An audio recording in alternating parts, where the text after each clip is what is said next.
네, 여러분 안녕하세요. 저는 고등부에서 2학년 3반과 그리고 TL 찬양팀을 맡고 있는 27살 이수혁이라고 합니다. 오늘 제가 이 자리에 나온 이유는 수련회에 가면은 이것이 좋다라고 말하기보다 수련회를 통하여 전과 후 바뀐 제 이야기를 들려드리면서 짧게나마 이야기를 들려드리려고 합니다. 제 말을 듣고 마음이 바뀌시는 분이 한 분이라도 있기를 소망하며 이야기를 시작하도록 하겠습니다. 먼저 사진을 하나 보고 시작하겠습니다. 네, 이 사진을 왜 보여드리냐면요. 이 사진은 제가 19살 때 사진입니다. 그냥 여러분들이 되게 진지하게 이렇게 간증이나 이런 걸 듣고 계실까봐 조금 이렇게 풀어서 편하게 이야기를 들어도 된다고 일부러 제 사진을 넣어봤는데요. 네, 그러니까 여러분 편안하게 그냥 앞에서 어떤 선배가 말하시는구나 라고 생각하면서 이야기를 들어주셨으면 감사하겠습니다. 이거 계속 안 띄워주셔도 됩니다. 네, 그럼 이야기 시작하도록 하겠습니다. 사실 저는 이렇게 앞에서 신앙에 대해 이야기하는 것이 조금 많이 부끄럽습니다. 그 이유는 제가 철없던 시절부터 지금까지 저를 지켜봐 오신 선생님들이 여기 수도 없이 계시기 때문입니다. 지금은 제가 앞에서 찬양인도 하고 그리고 고등부에서 담임이나 이런 것도 맡으면서 열심히 섬기는 모습만 보여줬었는데 고등학생, 중학교 때 저는 굉장히 교회랑 거리가 되게 먼 친구였습니다. 옛날 저는 이유 없이 교회가 가기 싫어지면 엄마가 헌금을 주시는데 그 헌금을 가지고 그대로 PC방으로 가는 그런 친구였습니다. 그리고 때로는 그 PC방에 가는 저를 데리러 오시려 선생님들이 오신 적도 있고요. 그리고 엄마가 직접 PC방에 와서 저를 잡아다 교회에 얹히신 적도 있습니다. 그거 방금 말한 것처럼 저는 굉장히 교회와는 되게 먼 친구였습니다. 고등학교 1학년 때까지는 주일날 교회만 오갔으며 교회 행사 또한 잘 참여하지 않았습니다. 그리고 수련회가 가고 싶거나 그 수련회 현장이 딱히 기대가 되는 적은 많이 없었지만 선생님들의 동료와 그리고 같이 가자 이런 한마디 때문에 어쩔 수 없이 수련회에 참여하는 그런 흔하디 흔한 평범한 학생이었습니다. 수련회 때마다 프로그램은 늘 재밌었지만 저는 경건의 시간이 되면 너무나도 지루했습니다. 학교 수업 시간보다 긴 말씀을 들으며 그리고 말씀이 끝난 후에는 말씀 시간보다 더 지루하고 더 긴 기도회가 있기 때문입니다.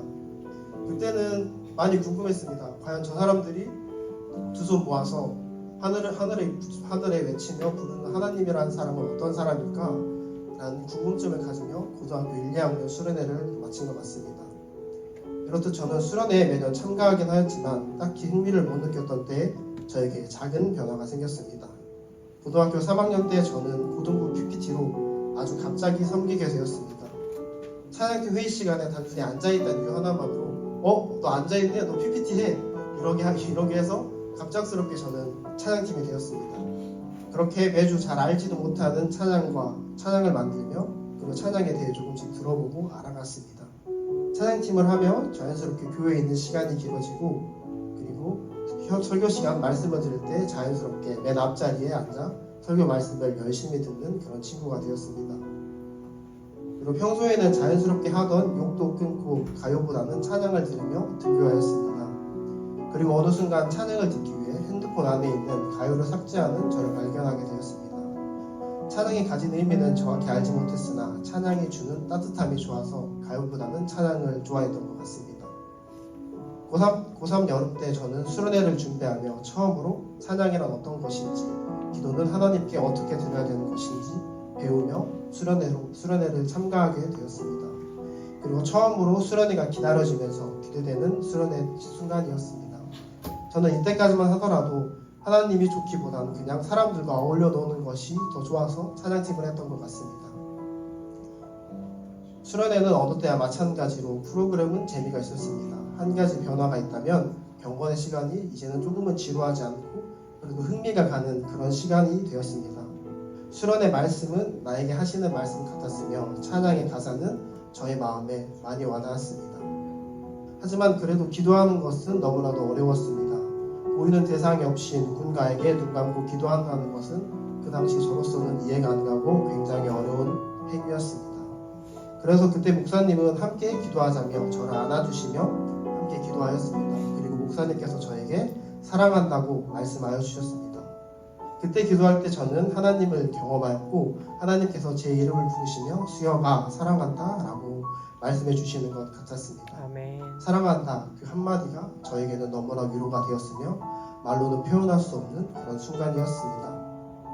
그 순간 저는 한 명의 어린아이가 되어 수없이 울며 하나님께 모든 것을 털어놓았습니다. 내가 여태 힘들었던 것 그리고 숨기고 있던 나의 치부까지 모두 다 털어놓았으며 기도하였습니다. 그리고 하나님께서는 괜찮다며 저를 위로해 주셨습니다. 수련회 때 하나님을 경험하고 난 뒤 저의 인생은 많은 것이 바뀌었습니다. 나를 통하여 하나님께서 어떤 것을 이루어 가실지 그리고 또 내가 하나님 나라의 확장을 위해 어떤 것에 쓰임을 받을 수 있을지 고민하며 남은 학교 생활을 보냈습니다. 그리고 매주 주일이 기다려지며 4층 체프몰에 올라오는 발걸음이 너무나도 가벼웠습니다. 그리고 찬양팀으로 섬기는 것이 너무나도 큰 기쁨을 느낄 수 있었습니다. 찬양팀으로 섬기는 것 자체가 저에게 섬김의 기쁨이 되고 은혜가 되기에 고등부를 위해 내가 더 할 수 있는 것이 무엇이 있을까 찾으며 저는 자연스럽게 교사가 되었습니다. 그렇게 교사로 섬기고 그렇게 교사가 되었습니다. 교사로 섬길 때 드는 마음가짐은 딱 하나 있습니다.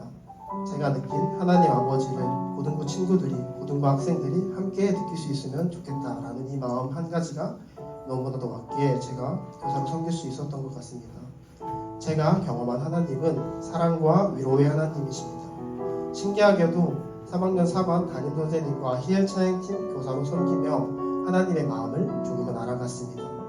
공과 공부를 하는 3학년 4반의 모습이 그리고 찬양팀에 함께 찬양을 하는 희엘 찬양팀의 모습이 너무나도 사랑스럽고 소중하게 보였기 때문입니다. 그때 저는 더욱 이 아이들에게 내가 경험한 하나님을 느끼게 해주면 좋겠다는 다짐을 한 것 같습니다.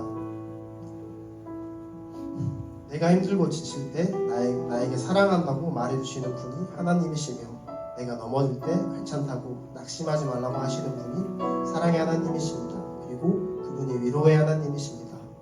여러분들도 학업에 지쳐 힘들고 넘어질 때 가끔은 외로워 혼자라고 느낄 때 하나님께서는 여러분들을 결코 혼자 두지 않으십니다. 아멘. 그리고 그것이 제가 지금까지 믿고 있는 하나님이시며 여러분들의 하나님입니다. 저도 그랬던 것처럼 혹시 지금 이 자리에 나는 하나님과 아무런 상관없는 사람인데 수련회 안 가도 괜찮지 않나? 라는 친구들이 있을 수 있습니다. 하지만 제가 경험한 하나님은 우리가 어떤 모습이든 간에 먼저 다가와 주시고 사랑한다고 말씀하십니다. 수련회는 단순히 노는 시간이 아니라 하나님을 진짜로 만날 수 있는 시간이었습니다. 그렇게 되어 저의 삶은 변화하였고 지금 여러분 앞에 있는 제가 되었습니다. 지금 이 자리에 있는 여러분 모두 함께 기도하고 함께 소망하는 수련회에 모두 참가하셔서 여러분들이 인생이 바뀌는 경험을 하기를 간절히 소망합니다. 네, 간증 마치도록 하겠습니다.